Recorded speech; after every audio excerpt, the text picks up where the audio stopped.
Rantonio Conte should have just asked for his P45. Conte, who will now be known as Rantonio, has pulled the pin from a hand grenade and tossed it into the heartlands of Tottenham Hotspur Football Club. The noise of the explosion would have been heard more than 4,300 miles away in the Bahamas, where owner Joe Lewis lives.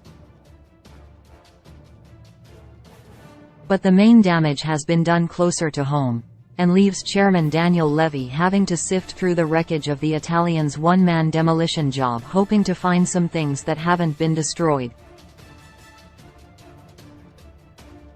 Conte hasn't just thrown his players under the bus. He's reversed over them as well for good measure. The truth hurts, and Conte's rant will leave all those connected to Spurs, England captain Harry Kane included, in quite some pain. That's because Conte is right when he states Spurs are used to failure. The lily-livered Lily Whites have won one just trophy in more than 3 decades and been mired in mediocrity. That was the League Cup back in 2008.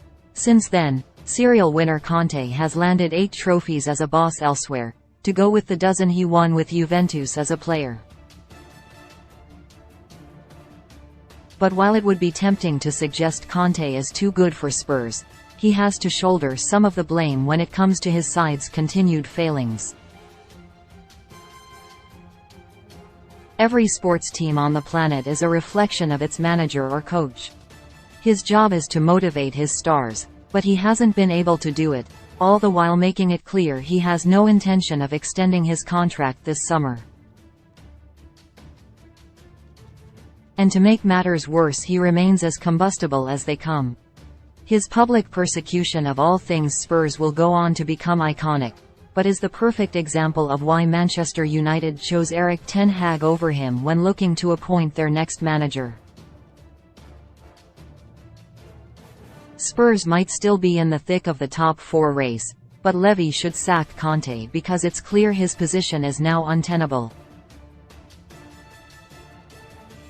Conte is now a huge part of the problem, when he's supposed to be the solution. Mauricio Pochettino, anyone?